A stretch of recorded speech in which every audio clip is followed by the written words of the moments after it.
Keller Williams Arizona Realty brings you Ignite Elementals, Session 3, Open Houses, with Charlie Andrews. This morning. Charlie Andrews from the Excel Realty team is here to talk to us about open houses. And if you were here during first round of Ignite, Charlie is super energetic, has a lot to offer and share, great personality, and a great way to connect with clients. And I think this is the greatest time right now for us to roll around with open houses again, because we've seen quite a change in how open houses have been hosted with the COVID going on. And now we're starting to see some people host back in person. So this is just a great opportunity to learn from Charlie. And I know he wants to make this as interactive as possible. So anybody that's maybe doesn't have their video on, maybe turn it on. And I'm going to go ahead and post another link because some of us were having trouble getting on Facebook. So don't think I'm not listening, but that's what I'm going to go to the side and do real fast. And I'm going to turn it over to Charlie for open houses. Awesome. Thank you. So yeah, I wish I was energetic, but sometimes these Zoom calls are kind of hard to kind of feed off of people. And that kind of even goes into what everyone was doing with the open houses virtually. I wasn't a big fan of those because I like the connection of person to person, and it was hard to, kind of figure out what people were like and to kind of feed off of their energy. And so, but it's the time we're living in, I guess, and we're going to figure it out. And I'm going to assume that everyone in this class is either going to be doing open houses soon or eventually. So with that in mind, kind of, I did my first open house since the virus. We were closed down last weekend. I was truly surprised with how many people showed up. It was probably one of the busiest solo open houses I've done. There wasn't more than a 10-minute break the whole time of me being by myself. This was a luxury open house, so it was 1.3 million. And so there's people out there looking, and there's people out there wanting to buy. I wasn't sure if it was going to be people who wanted just to get out of the house and do something. But what it seemed is that everyone who was there was either one working with an agent or actively looking to buy. So I think it's good in some respects because it kind of weeds out just kind of the looky-loos who kind of just come in and wanted to do on a Saturday or Sunday. So each at-bat, each opportunity that comes in, I think is a stronger opportunity if they're not already working with an agent. Again, if you have any questions, you can chime in the chat. That helps me kind of figure out what to talk about. Otherwise, I'll just spew stuff out what we're doing. But put it in the chat. I think it should notify you when it comes to the chat. If not, just talk to me. Unmute yourself. But what we're doing now with the virus is we're figuring out how we're going to do this. I'm one of the younger people on our team. We have one other agent who is, I think, 2 years younger than me. But so our demographic of our team are anywhere from 50 to 65. And so how are we protecting ourselves from people, and how are we protecting people coming in? And each one of us is going to be different on our team. And that's something that we are kind of figuring out on ourselves. And we also don't want to make people feel comfortable. I personally don't wear the mask in the open house, but if I'm by myself and I see someone coming in with a mask, I'll put one on to make them feel comfortable. But I'm not an agent that's literally following people around. So with that in mind, I would start, if you're going to be doing open houses, I would come up with a plan of what you want to do, and I'd make that pretty standard along what you do, because you have to have a plan going into what we're doing. Any questions on the virus stuff in open houses, like what I saw this past weekend? Go ahead, Keith. Sorry, no, I was just waving at my wife who you said hi, honey, in the background. Sorry. Right when I did it. That's funny. All right. So I put a list together of things that we do for open houses. So the first thing you got to do is identify the open house. Super easy, but it's probably one of the biggest things you will do. a lot of you may not have your own listings, and that makes it a little bit different of a challenge for you. If you do have your own listing, even better. Do your own open house listings. That's what's going to drive you even more business, and you have the control. So if you don't have your own listing and you want to do an open house, immediately, whether it's Sunday night, Monday morning, you should be looking for open houses. Now, we can only do open houses that are with KWAZ.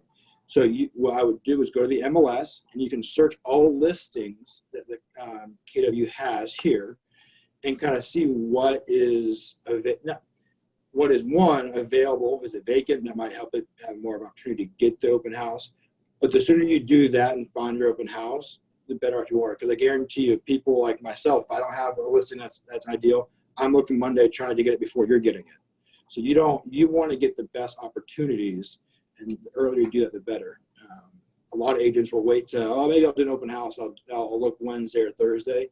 That is the wrong time to do it, because there is much more work that goes into an open house during the week than the actual open house. Charlie, Okay. what would you consider an ideal house when you're looking? What are the things you're looking for when you pick? So a few things. What I'm looking for, one is in my area of expertise, can I find an open house there? And if so, great. If not, then I'm going to look elsewhere. And then at that point, I'm looking for what's new to market, what's been on for a week, maybe 2 weeks, that there hasn't been that many open houses held at the location. That's one thing I'm looking for. And then also it's, I want ease of, I don't want to go travel 30 minutes to go do an open house. I do it. I have done it if it's a great opportunity. It's a, house under 400,000. It's vacant. It's just new to market. Yes, I'm going to go drive 30 minutes to do that because I know it's worth the drive. The potential is there.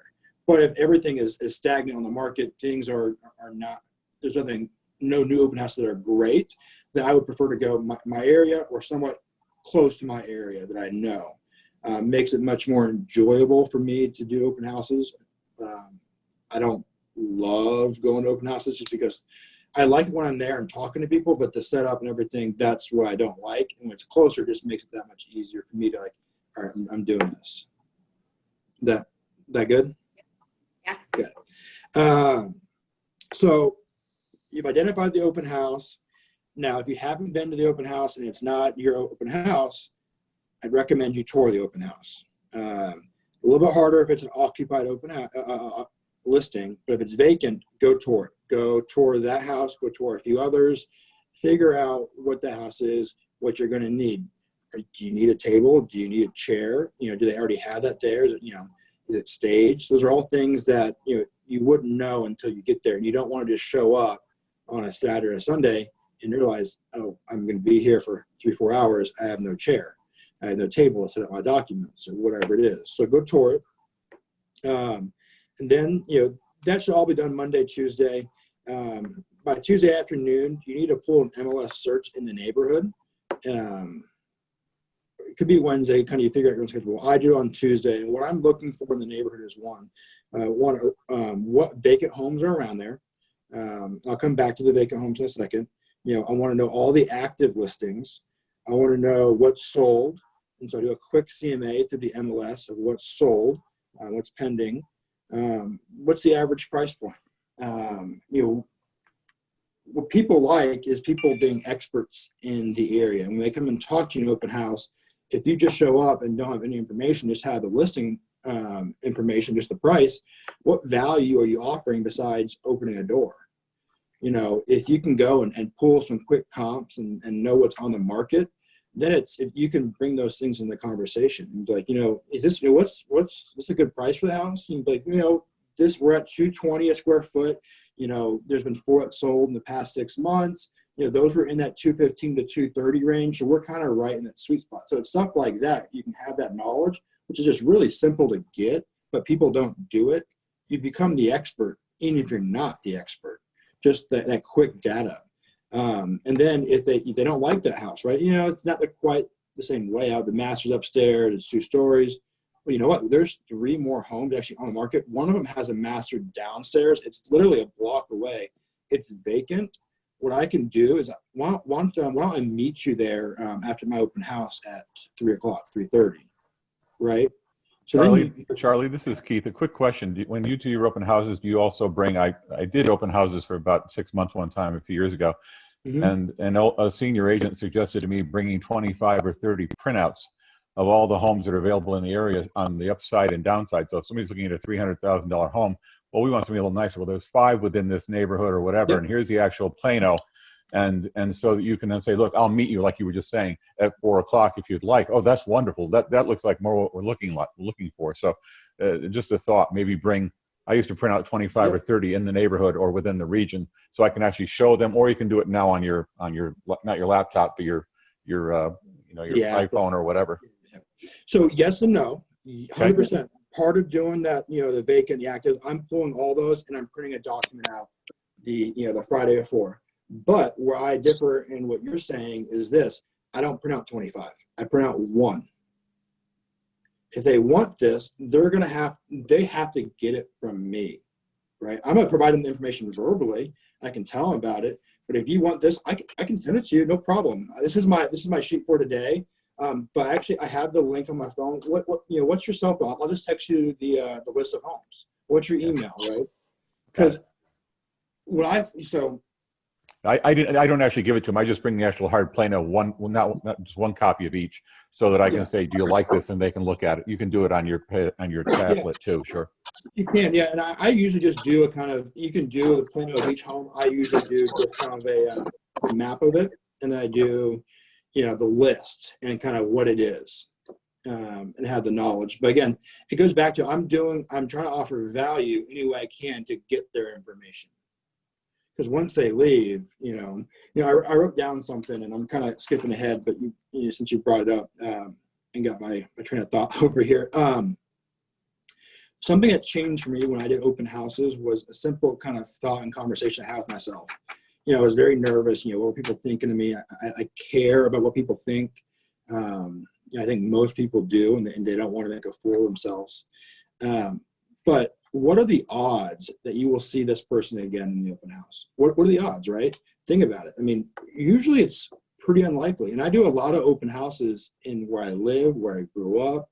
And so, I was thinking about it when I wrote that question down again today.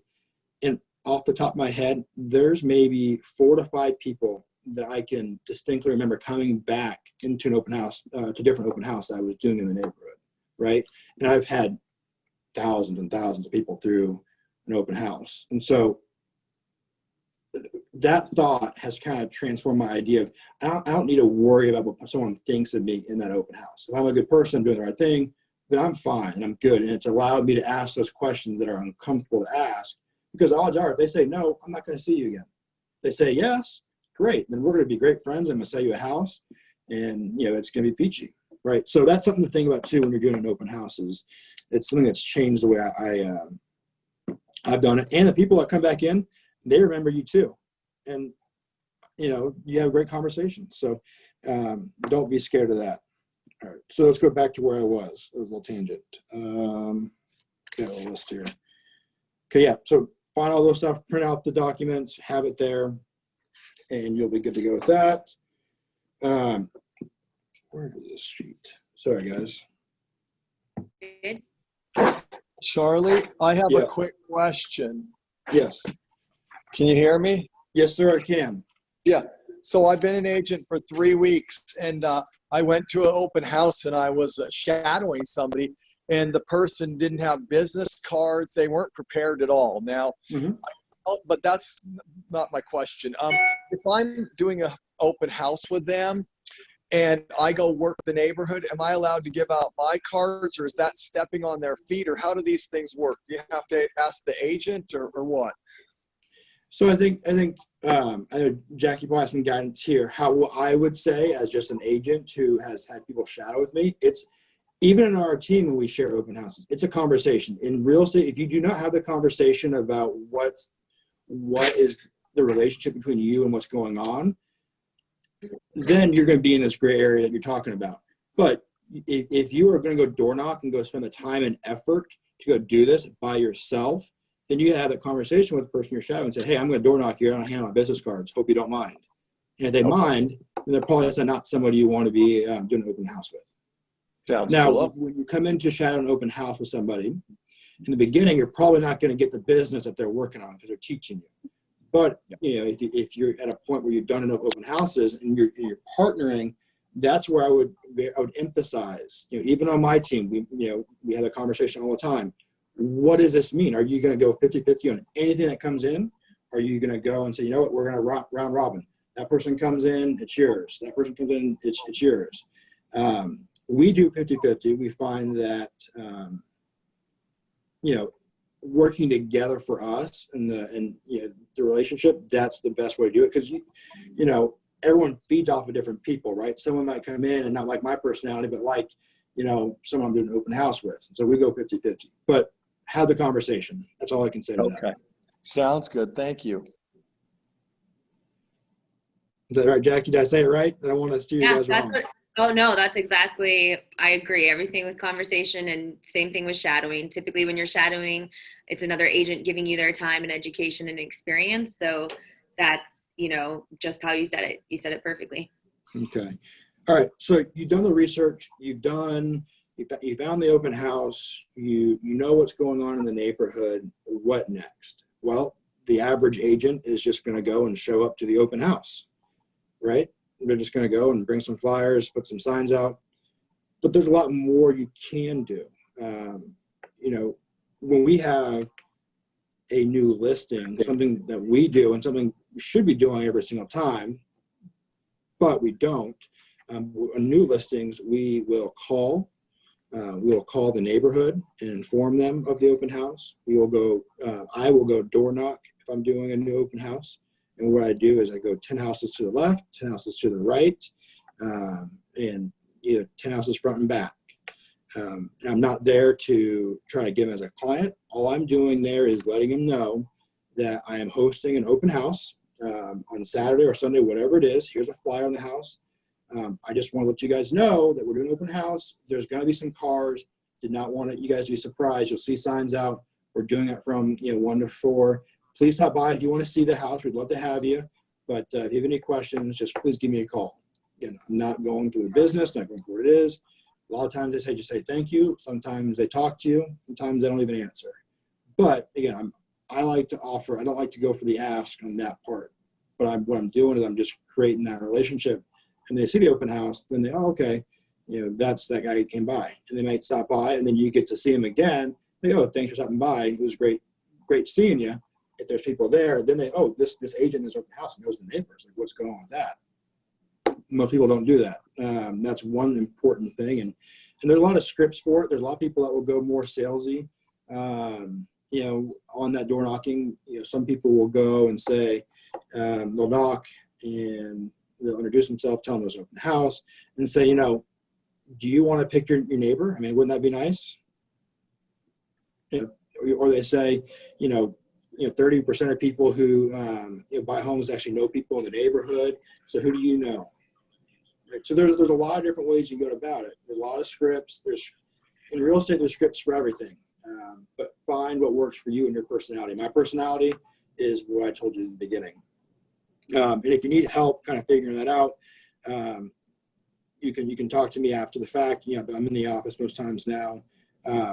Vendors will offer you supplies for that. So if you're door knocking, they will give you door hangers. So if you don't, talk to, Movement Mortgage, True North, whoever you work with as a title or a mortgage, they can give you supplies that you can put on the doors. They can even print out the MLS sheets for you.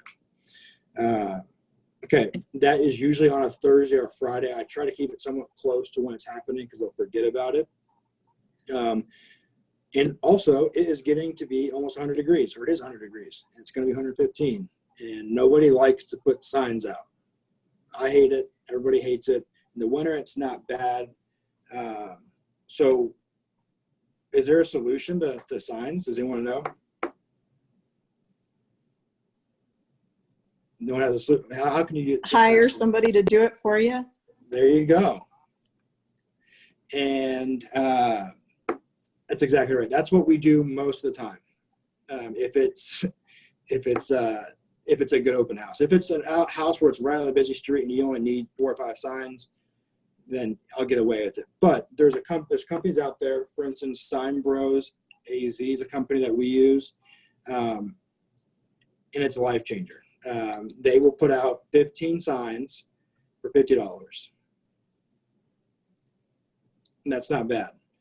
You know, people will pay for leads from Zillow, Realtor.com, all these companies, but you know, they won't go pay for someone to put an open house sign out and do it correctly. You know, if you can put out a lot of signs and you go there and you're just focusing on business, you're not sweaty, then it adds up. So if you do, you know, 1 open house a week or 2 open houses a week, $100 a week, you know, those are, and you're getting people in the door, those are cheap leads in my mind. But if you don't mind doing it, go ahead and do it because it's even cheaper. But they pick it up for you, they put them into the ground. It's been a game changer for us in people wanting to do open houses and not having to worry about it. Because you literally will just leave the house. I mean, that's what you do. You're done, you leave the house, and you're on your way. Instead of spending the next 30, 40 minutes after the open house picking up signs. Do they provide the signs for you? Or do you give them to them? They do. So they're not custom to your name or your brokerage. They literally just, you probably have seen it, just says open house, and it's kind of those smaller ones. And so what we do is, you know, by Thursday, you have to give them the map of where you want the signs. And so what we usually do is have them do kind of the busy areas, the main roads, and then we put 3 or 4 of our signs like right in front of the house and then a few turns, right? Because that takes 3 or 4 minutes for us to do. And that way, when they're coming, they turn off the sign, they can see our name and our brokerage on it. And that's what we do. But I would recommend doing that if anyone does not want to do signs in the summer. Okay. Day of the open house, get there on time, get there early, because you need to set up. And then the open house starts. And this is where the money's made. So who here so I know Keith's done a few open houses. Anyone else been doing open houses before the virus or currently? Yeah, almost every day this week. And what are you finding? Light traffic. I've been doing it for like 2, 3, maybe 4 hours during the day, as opposed to like a weekend, just to see what kind of traffic comes through. Had, you know, a couple people live in the neighborhood, just stop by to check it out. I had one lady come in for a second time with her agent, you know, so of course, you know, you're just letting them tour through again. But yeah, it's been interesting. You get to talk to a lot of different people. I actually met a pool guy from the neighbor's house who's coming to do the pool, and he has some property, so I got his information, but he wasn't even there for the open house. So you just never know, but it was interesting. Yeah, I think you bring up an interesting thing that so you're doing it every day. Now, people pay a lot of money for storefronts, right? There are some agents that go and pay to have spots that are in a shopping center, whatever it is, and they're hoping to get walk-in traffic, their name out and about in the neighborhood, whatever it is. But the cheapest way to have your storefront is to do an open house every single day, right? That's your storefront. If you want one, if that's your business. So it's something to think about. You want your name to be out in a certain neighborhood. If you're trying to farm a certain neighborhood, I mean, I see Andrew Bloom's on the call. I know I see his sign everywhere where I live because they're doing open houses every single day, and that's name recognition, right? That's a storefront, and that's something to think about. If you want to farm an area, if you want to be the expert in an area, if you want people to know you, it's not going to take a month, 2 months. It's going to be longer than that, but people will remember your signs in that area. I mean, I know for a fact I can think of 4 or 5 agents in my neighborhood who I see their signs all the time, and I can't be the only person noticing that, right? Okay, so now we're moving into conversations in the open house, and everybody here is different. I am very different than, I work with my mother, who is very good at open houses. She's very engaging. People tend to, well, she's great. She's my mom, but people like her. They like talking to her. She can ask questions that I can't ask that sometimes seem different. And so I do open houses differently than her. She's very much, we both will greet you at the door. We both will welcome you, but she's going to be in the area all the time talking to you, and she's engaging about it. How I do it is a little bit different. I'm a bigger guy. A lot of times I have a beard.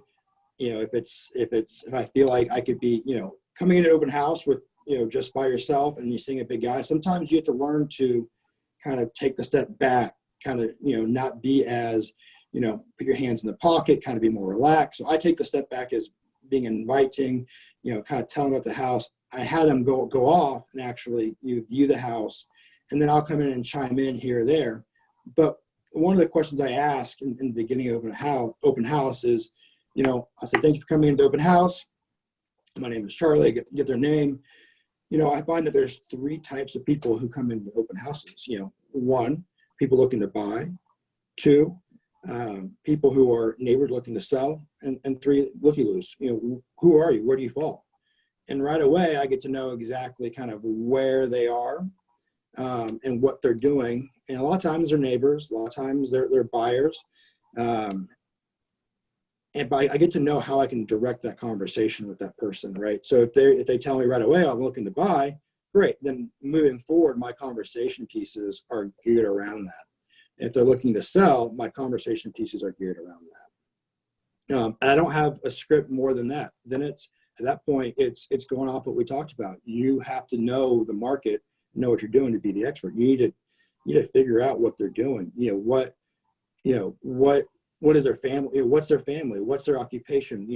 What's their motivation? What are they trying to do? And all those things will lead into a conversation of getting their business. If that makes sense. So I'm trying to figure out a relationship between them. What is something that I can use? They drive in and they have Colorado license plates. Like, I lived in Colorado, so can I use that? Are they wearing a U of A shirt? And I went to U of A. Are they wearing a football hat? And I can relate to football stuff, right? I like to find that relationship between myself and the person. So if you can find that, then you'll endear yourself to them. And I think that is where the power is in open houses. And a lot of times you can't do it. They don't want it, but it just takes that one. Charlie, can I ask you, I have 2 questions for you. With the coronavirus going on in the sign-in, you had mentioned when people come in, you're asking for their name. And I know newer agents entering the business, and that was something at the very beginning of my career. I was like hesitant, right? Like if they wanted to say yes or no to sign in. Obviously, like now I feel like this is an easier time for that ask for health and safety. But can you talk about how you go about getting people to sign in to your open house? You ask for them? A few ways. We have not figured out exactly how we're doing this with the virus, and are we going to take temperatures? Are we going to do that kind of stuff? Probably not, but it does make it easier. A lot of people on our team have issues asking for information right off the bat. So what we like to do is work with a title rep or a mortgage person, and their sole job, the whole open house, is to get information. And that's one way that we do it. It's a free way to do it. Takes the stress off of you. And then at a certain point, we have to remember is when you're doing an open house, you're a steward of that home. You're a steward of that client and of the agent relationship. So you have an obligation to ask for information and to get it, because sellers want to know who's been inside their home, right? The whole point of doing an open house for the seller is to sell the home. So you need to have a way to contact them or give the agent a way to contact them to figure it out. I used to be more of a stickler. In the beginning, if they wouldn't sign in, they weren't allowed in the open house, and I would not let them in. I'm less like that now because I've gotten better in how I can communicate in the real estate world and get that information in a different way. But there was a point where I would do that, and it would have to sign in immediately. Now, if I expect it to be a busy open house, then I will bring someone just to sign people up. If it's not, then I'm going to get them sign in one way or the other.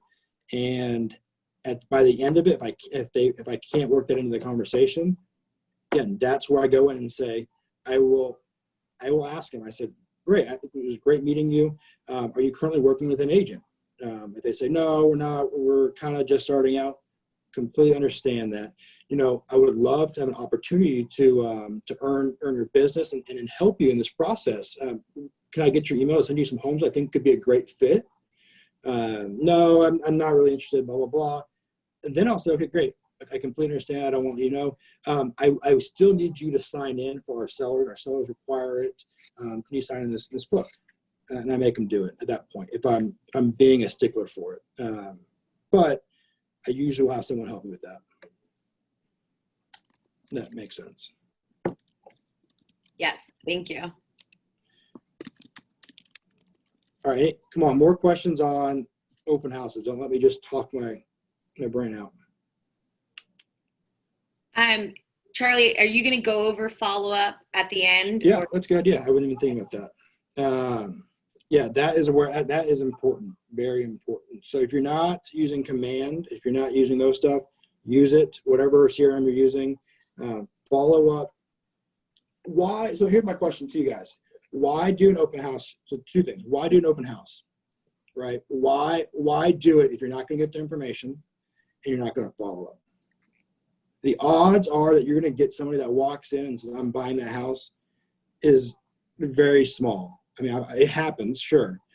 So if you're not going to follow up, you shouldn't be doing open houses. It's just plain and simple. It's a waste of time. You're better off staying home watching TV or calling your database, whatever it is, whatever you want to do. So what does that follow-up look like for us? That same day, we are putting every single person into our database. Some of us are better than others, but for me, they're going into my database. And we had a smart plan for open houses on our previous CRM, and we're working with Command to get another follow-up plan through Command on the CRM. But it takes 11 to 12 contacts to get someone to buy a house. So even after the open house, if you call them one time and they don't answer, you need to call them 11 more times. You need to reach out to them, 11 more times. And so what we do is, it's nonstop. It's whether it's going to be a phone call, it's going to be sending them listings, the whole plethora of things. There's depending on what information we get, depends on what we do. But that's where the money is made. And that's why I said bring the vacants to your listing, because if you can get inside a house with these people, the follow-up's done basically. The second that you open a door for them of another listing, it makes it that much easier for them to be your client. It makes that follow-up so much easier. Right? What's the difference between your follow-up, obviously with like more of an active buyer, to your looky-loo? Because I think that's a mindset thing for a lot of people, right? There are people that come into open houses and say they're just looking. And if you kind of hear that and believe that, you could let somebody slip through the cracks, right? Like sometimes people just say just looking and they don't really mean it. So how do you follow up with the looky-loos? Yeah, so it depends. Depends what information I've gotten. If if they're telling me they're just looking, they're just in the area, do you live in the neighborhood? Yeah, I live a few houses down. Oh, really? Well, do you know? Then I door knocked the couple days prior, so I know John that's in that red house. Oh, so do you know John? He's right there. Yeah, John's my neighbor. He's right next to me. Oh, great. Right, or whatever it is. And then I can, even without asking for his address, I know what house he lives in. So when he leaves, I'm marking where he's at. So if I can get the address, that changes things for me. If I can't, hopefully I have an email what it is. But I will. If I know what area they're looking into, that's important to the conversations we have, then a lot of times at looky-loos, I'm putting them on a slower drip of my communication with them, but they're getting sent listings in that area. And if they want to unsubscribe, they can unsubscribe. But that's the easiest way too. Think about it, like that requires 5 minutes of effort on your part, and it will go out all the time. Your name's out all the time. Right. And so that's one thing we'll do with the looky-loos. If I have their address, and usually, if they own, they need to sell. Most people can't just, buy before they sell, depending on the price point. So then we'll do a comp on their home. If I don't have their email address, I'll go and drop off an analysis at their doorstep. And that's one way to do it, because everybody who comes to an open house has, either they're renting or they own. And so what is it? And hopefully I've done the the conversation correctly where I know what they're doing. Yeah, I love that. And I think something Casey showed, if you guys were on Ignite yesterday, Casey showed us a way through command that you can actually send the neighborhood so they can see listings without having to sign them up on the MLS portal. And I think the person that's coming in that says they're just looking, like that is a perfect opportunity and simple way that Casey showed yesterday that could work out really well for following up with that type of person that comes in. So, and we're still working on uploading that video. So I know a couple of people asked, that's getting there. Yeah, and it's super easy. I was playing around with that this past week, and my past CRM had something similar to that, and that was probably one of the strongest tools. It's just a great way to someone who you don't think is going to be doing anything. You just put them on it. Again, you have to have their information. You have to have their email. You have to have all this stuff, and that's why ask for the information. But the neighborhood part is a great part of the CRM. So what else? I feel like doing an open house Ignite, it's part of our duty to talk a little bit about safety. So do you want to talk a little bit about safety, and then I can jump into? I will tell you what we do. So my mom will get mad at me for saying this. The older people on our team, hey, people who, and the ones who, especially the women, they don't like doing open houses by themselves. They won't do open houses by themselves. And so a lot of times they will either have a vendor with them, or they will do an open house with a person on our team. They just don't feel comfortable. Now, a lot of times my mom will do open houses by herself if it's in her neighborhood, and she tells us that she's going to be doing it. Rarely does she do it. She deals with more luxury in their bigger houses and usually need an extra person. But we have, usually it's a buddy system. I don't have a problem for me personally in an open house. I feel like a lot of times I'm more threatening to people coming in than them being threatening to me, just being a larger guy, especially if it's a lot of times if it's a woman coming in by herself, I can tell they're sometimes a little nervous because they don't know me. So that's what we do for safety. But if you don't have the luxury of having somebody on your team, or you're not on a team, you can't find anybody, then you need to let people know where you are, what you're doing. You hear all the time, people will tell you to, every 30 minutes you should just shoot a text to your husband, your wife, family member, whoever it is, that you're still doing okay. And if they don't hear from you, they need to call. And if they don't pick up, then that's kind of a concerning sign. So there's ways around that to kind of help protect yourself in there. Yeah, and I think it's just really important. It's not intended to scare anyone.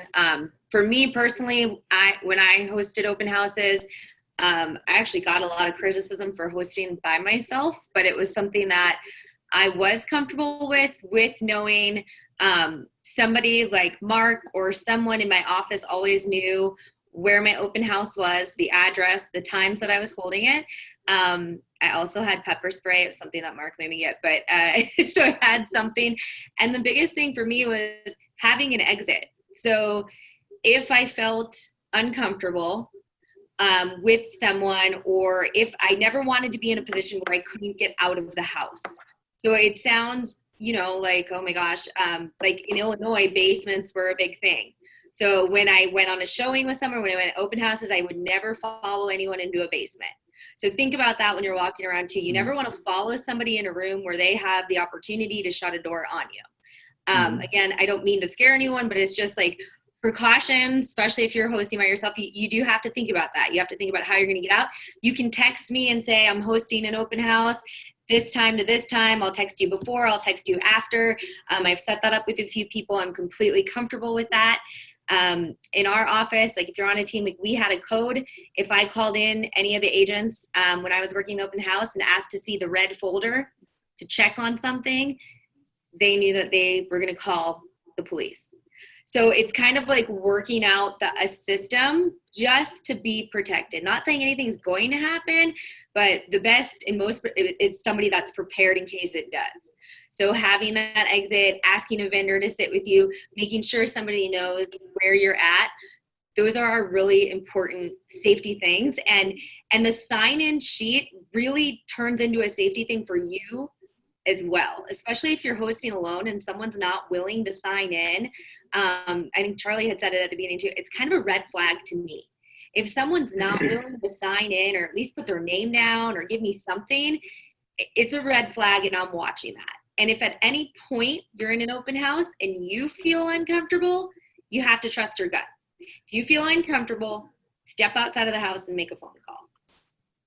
Okay, so I know that's kind of the serious part, but it's important to make sure that we all know that. And one thing that we do, I guess, is go ahead. Yeah, a real quick one. For about 6 months, I did open houses every day, and what I found, you also are responsible for the security of the house. Yes. And before you leave, make sure you double check all windows, all doors, make sure they're locked, etc. Because I would check when I first went into my open houses, they'd all be locked. About 50% of the time, and during that 6 month period, I would walk around at the end after several couples or groups had gone through and windows or doors were unlocked. And make sure you lock them, because you could be sued if somebody comes back and says, hey, everything was locked. I had a $100,000 loss because you didn't shut the doors and lock them. And so please make sure you go around and check every window and door is locked before you leave the open house. Thank you. Great. And one thing I would like to add to Jackie's thing about pepper spray, sorry to interrupt, but these little pepper spray holsters, you can get them on Amazon with the pepper spray bottle in them. They're like $5 on there, if anyone's wondering. Yeah. Great. And then sit at the front door, right? So one, for safety, find a way where you can see the front door, people walking up. One is, it's you can figure out, you're not profiling, but you can kind of, if they look homeless, if something doesn't look right, you kind of have that feeling right away of something's not right with this person just by watching them come up, and then your guard's up. You don't just they don't just come in, and then you're in the kitchen and someone opens the door and you have no idea they're in there. So we will always find a way to be somewhere near a window where we can kind of watch who's coming in. And then second is something I forgot to mention is we always open the door for the person. You want to welcome them in. And so by looking, kind of seeing them come in, when they're pulling up, we're there and we're waiting for them to come. We're opening the door. We're welcoming them to the house. They don't just feel weird. Do I come in? Do I not come in? You want to welcome them. Usually I would say we could do a role play if we were in person. I don't know if I could do that. I'll try it, but I don't know how it'll work on Zoom. We've tried it. Let's give it a roll. Why not? Okay. I gotta figure out how I want to play it. Okay. While he's thinking for a minute, you guys, another thing for your sellers, if the home is not vacant, something I always shared when I was doing listing presentations about the open house, I would tell them to put their most valuable possessions either in a lockbox or in a box and take them with them when they were showing scheduled or open houses, something that they could really easily put in their car. So prescription medicine, jewelry, guns, things, honestly though, things like that, to either have them securely locked up or to put everything kind of in one box that's easy to grab and go so that it's not in the home during showings. Because we do what we can, but there's only so much we can't do. We can't see everything. So. Yeah, we actually, 2 years ago, there was an agent that we knew that was doing an open house in DC Ranch, and a bunch of jewelry got stolen during the open house. What happened was, 2 people came into the open house and started touring the open house with an agent. And then, basically they all moved to a different part of the house away from the front door. And someone else came in, a third party came in during that time, stole the stuff and left without anyone even knowing.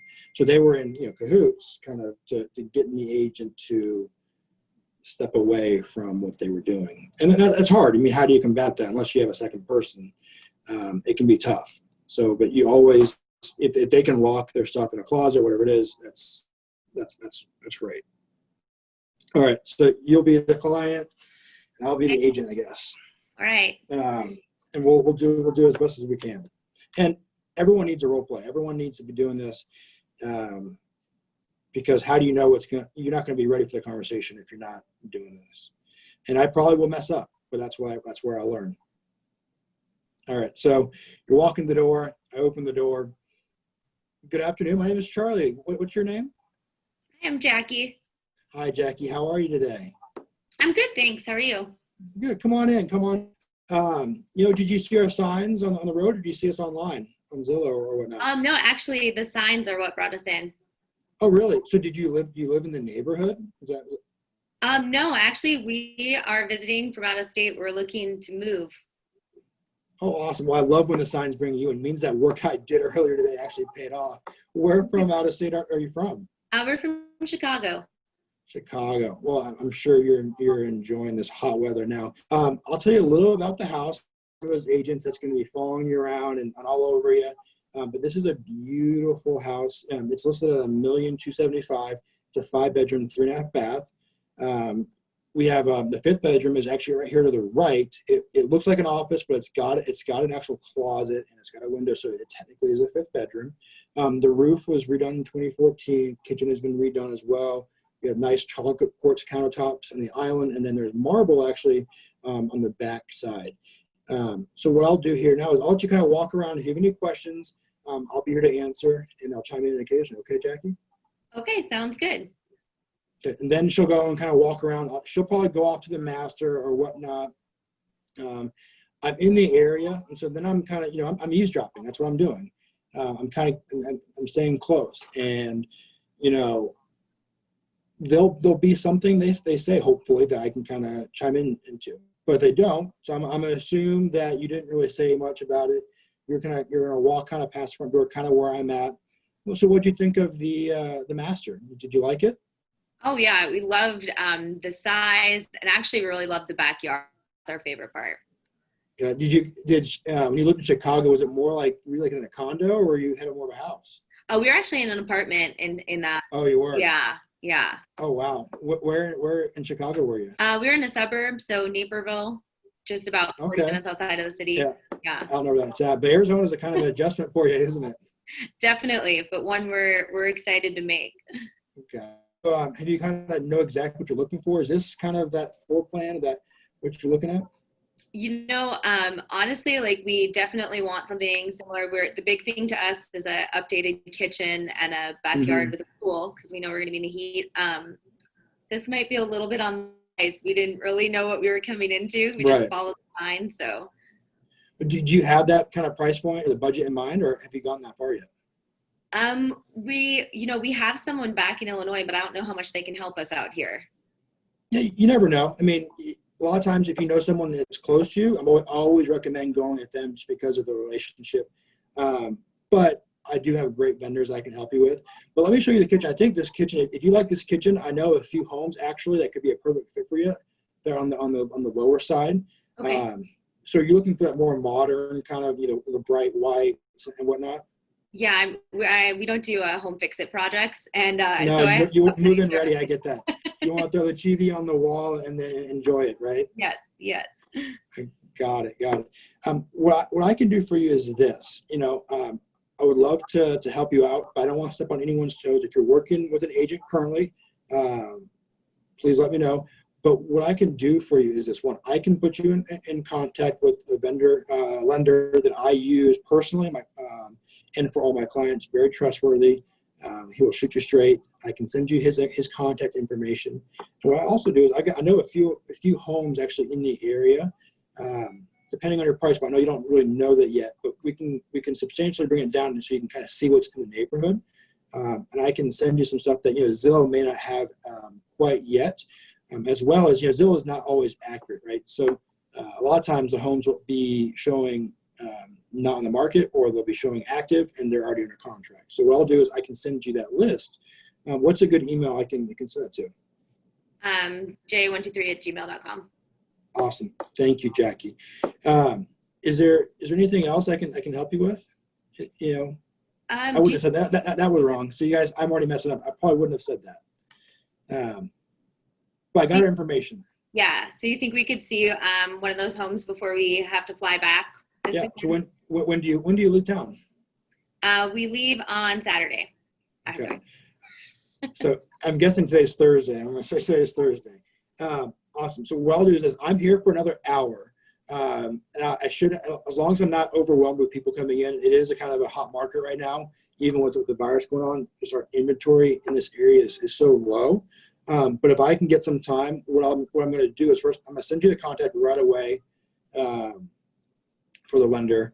And I'm going to see if I can get you some homes while I'm here at the open house. If I'm not, I'll close up and you will have it by 6 p.m. tonight.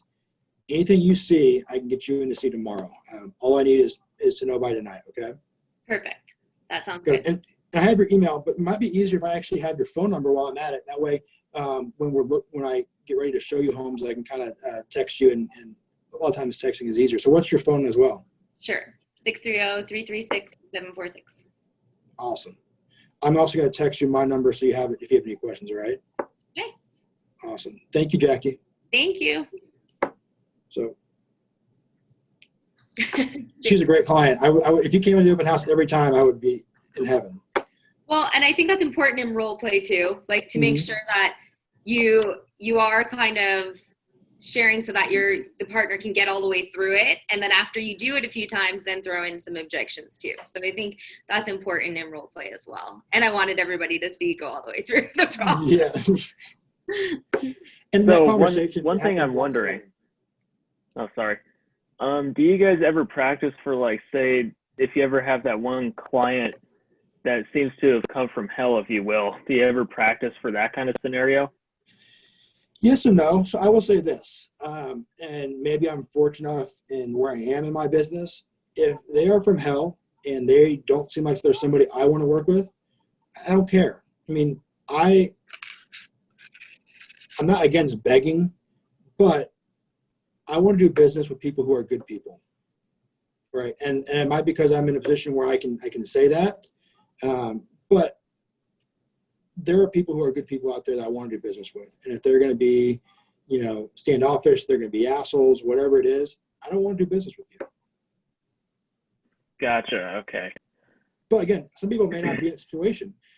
And there are ways to try to get around that in scripts. And in the beginning, when I was doing, that was a lot more when I was doing, cold calling. You get a lot more of those standoffish people. You don't get them new as much in open houses. Okay. So, Gotcha. Something that I wanted to point out, and I don't know if you guys picked up on it, but and I'm going to ask it first. How could you tell that Charlie was actually listening to me and not just going through a script? There are a few things in that conversation that proved to me that he was listening to me. Picking up on the details, like when you're leaving town and stuff like that, for example. Yeah. What else? There was one really big one that stood out to me, being on the other end. He asked what part of Chicago you were from. Yeah. He looked like he was writing down your information. Yeah. So you want to know the one that really got to me as being on the other end of this, and obviously we didn't practice it prior. He repeated everything you said back to you. Yeah. The kitchen. Mm-hmm. When I came back and he asked me about the master bedroom and I said something about the kitchen, that's what he addressed because he heard that as being one of the most important parts to me. And then he chose to tell me about other houses that had kitchens that I'd be interested in at a lower price end because I mentioned that the price end might be too high. So all those things that you all said, plus those things, to me being on the receiving end was, okay, he actually listened. After he asked about the master bedroom, but I shifted, he didn't try to keep talking to me about that. So I thought that was really important to show all those little things. He's repeating back, he's asking questions, he's writing things down. It's proving that you have to, that's one of the reasons you practice these things and you practice the scripts so that in the actual situation, you can actually listen to what someone else is saying. I think that was a really important thing to hear and see in the role play. So wanted to point that out. Yeah, because when you do scripts so often, you become robotic. And that's one thing that, with time and with experience, you're going to get past because you're going to figure out, you're not worried about what questions you're going to be asked. You can ask me almost any question in an open house. And I feel confident now in where I'm at, I'm going to have most answers for anything real estate wise. So I'm not too worried about, you want to get to a point where you know enough where you're not too worried about, what questions they're going to ask. Because you should eventually have that expertise to kind of know what, if they ask you a contract question, you should, eventually you're going to have to know exactly, what are the dates, what are the timelines, and you can talk about it, and then you become the expert. And then when you're not thinking about the script, it's so much easier to pay attention to the key words that you're saying. So I'm trying to figure out, again, I'm trying to figure out how I can relate to you and what I can bring back into the conversation. So you're right. And you also I didn't realize I was doing it, but thank you. Didn't you also dripped in, which I thought was really clever too, like being on our end as agents, right? He also had said, as long as the traffic doesn't get in, I'll make sure I get it to you by this time with the market. He slid in market information. Not sure if you caught that, but he was like, the market's pretty hot right now. We have a lot of active buyers. And it was very subtle, but it was enough, almost in my mind, if I was a buyer that was ready to go, to be like, oh crap, I better get on it. So it was just this subtle little piece of information that also makes the other person think. Right. She doesn't know the market, and I'm not lying to her. The market is, we have a shortage of homes. So can I push a little urgency into her to go see the homes? And once I get you into a house again, then I can, then I'm trying to figure out, I'm not, as much as I'm in it for the sale, right? Once I get you as a client, I'm confident in how I can relate to people, where if you buy a house in a month, great. If you buy a house in 5 months, great. I don't care when you buy the house. As long as you're my client, that's my goal. And I know it's sometimes hard to look past that immediate, I need you to buy now, because we need that commission check coming in. But if you're doing this every single day or every single week, that's going to, in 3 or 4 months, that's going to eventually lead into business that's prolonged. So my whole goal is to not only to get them to buy, I would love for them to buy right away, but is to get them as a client and to have them trust me and be the person that they can go to. And so that's what my goal is. So once I get the follow-up for me also changes. It's not that I'm trying to get you to buy a house tomorrow. It's that I want you to be my client. I want you, when you move to Chicago, I want you to call me and say, let's grab a beer. Right? That would be ideal, because if you're going to do that, then you're going to refer me to everybody. Love that. Anybody have any questions for Charlie? Oh, also, I am not a big proponent. I was not a big proponent of this, and I think it's changing now with the virus, but eventually we'll get back to this. I hated bringing food and water. My mom loves doing it. She goes to AJ's, she gets a nice little platter. She gets one of the vendors to buy it and brings it. I'm like, I'm a guy. It's not what I do. But went to a listing presentation from an open house we had maybe 3 or 4 months ago. We're going to list his house eventually. But he said, I know you guys are in the neighborhood and you guys do a decent amount of business, but one thing I really liked about you is you just had really good food at the house. And I'm like, you gotta be kidding me. That's the reason why you decided to call us, is because we had good food at the house. But, I guess I gotta bring good food now. And that's a good point too, about your vendors can help you out with that also. Yeah. Charlie and Jackie, a real quick one for you. I've also known some agents over the years that have used open houses almost like an office. And I don't mean bring your entire office in as a suite, but maybe they actually use open houses if they're doing it 6 and 7 days a week. They don't have to rent a space. Sorry, Jackie. But they can literally sit there and do work on other things and be prepared when people come in. So literally, it's like they're having their own office in that. And some of the most successful agents that I've ever met started doing that when they first started out. 100% agree. Yep. And I'll say this too. So if you're deciding to do open houses effectively, the follow-up is going to make you so busy during the week if you do it, that you don't need to be cold calling. You don't need to be, there's so much that goes into it, right? So if you start doing open houses for 6 months, you should have a database. If you're doing it once a week, you should have hundreds and hundreds of people in your database from that, right? And so there's so much follow-up and phone calls you can do just from doing open houses that you don't really ever have to pay for leads if you do it effectively. The problem is no one does it, no one follows up correctly, and that's where the leads are lost. But there should be, no one should complain about not having enough to do during the week if you're doing open houses consistently. Let's share a few ahas before Charlie gets into his daily lead gen work. So what do you guys, let's get at least 3 takeaways. Unmute yourself, tell us something that you learned or you're gonna put into action. Oh, I'm new to this, so this whole thing was a big aha, so. Good. Having somebody else put your signs up for you, I didn't realize there was anybody that could do that, so that's awesome. Great. Yeah, and I'll send Jackie the link. Perfect. To the website, and they do a bunch of other stuff. They can put up big flags for you too. You can put it in the chat box too, Charlie. That's just so complicated. Let me figure that out. Or you can send it to me and I can put it in the chat box There's tomorrow. the chat box. There it is. Who else? But that requires effort. Worst case, you can contact Christy, our office transaction coordinator. She's got all that information because she basically does it for me personally. I just tell her to do it and she does it. Leverage at its finest. One more person, one more share.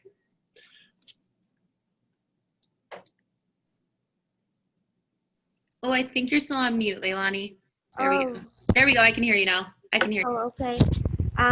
It's everything is a takeaway for me, but what stood out was the flyer, just bring only one, and it's kind of a come on if they get their information so you can send them like a two-way communication. Great. So that's my takeaway. Awesome. Great. Any questions for me before I leave? Anything you want to know? I also have another aha, which is have the title company and or your banker come with you and they get all the information. That's much easier. Yeah. Mm-hmm. I like that too. All right. Well, thank you, Charlie. That was great and perfect timing with where we're coming around. So thank you so much. You're welcome. Hey guys, I'm in the office. I'm next to the boardroom area. If you have any questions, just knock on the door.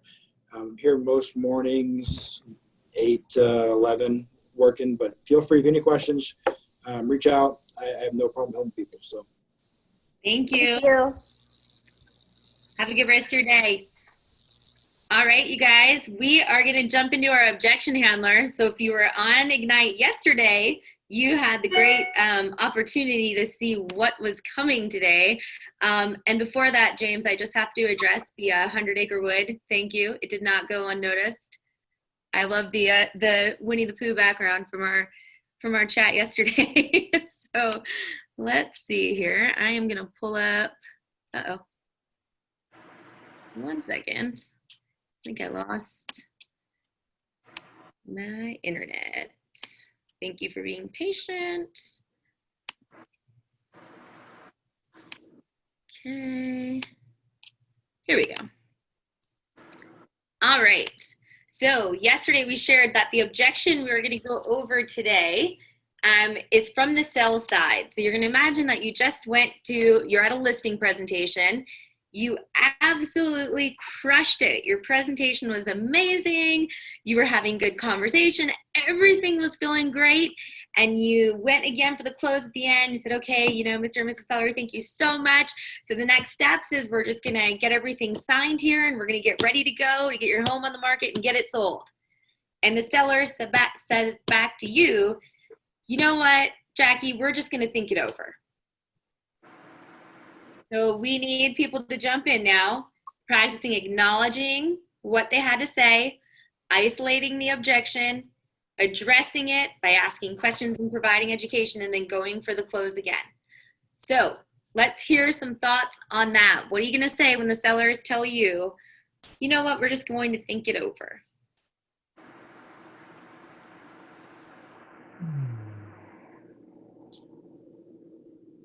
Remember, like Charlie said, this is the time to jump in. If you stumble, you stumble. There's no judgment. Someone else can chime in. But I'll wait before I share. I was a teacher. I have good wait time.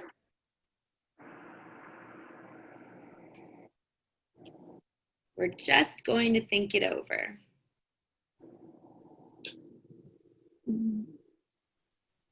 Sure, by all means, go on ahead and think it over. Can I get your contact information so I can follow up with you at a later time and see how you're feeling about it then?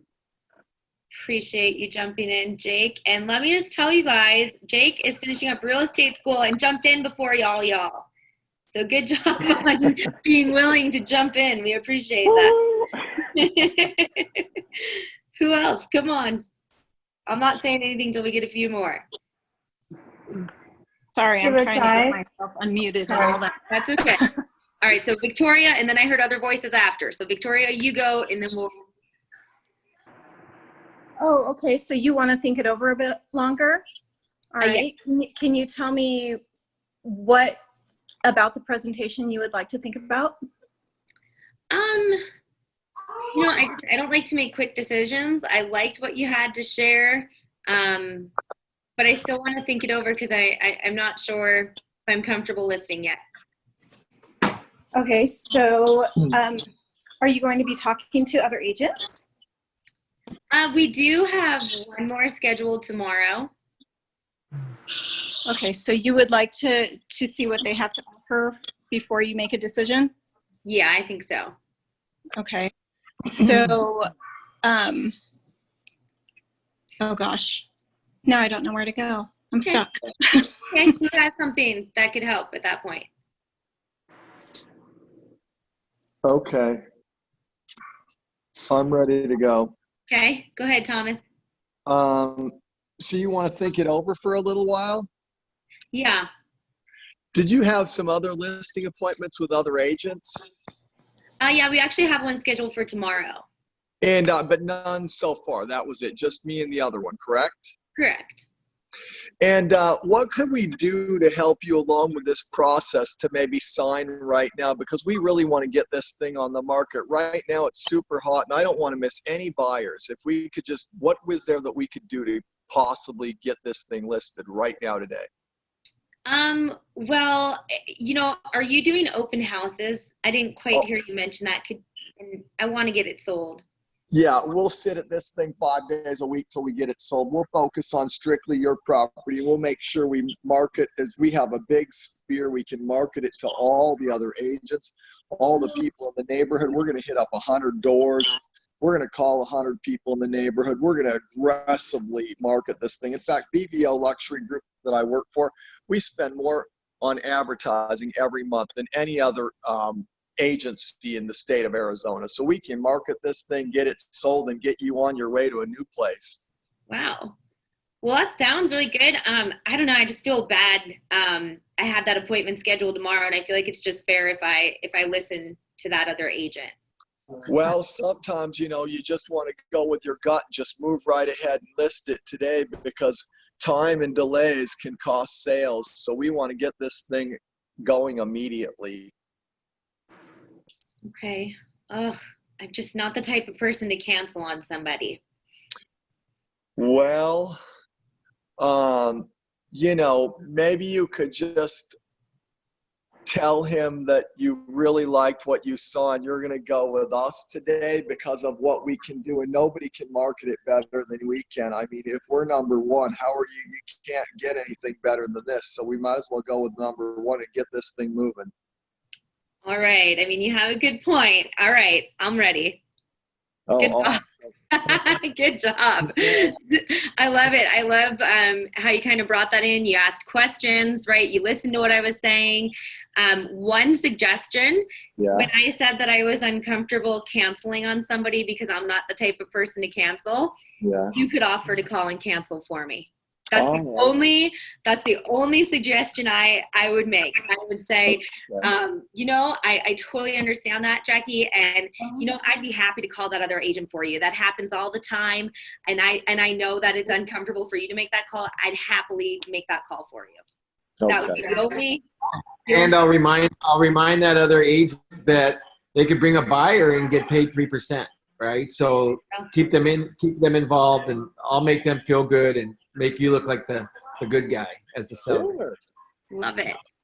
Love it. I will say you are a stubborn buyer, man.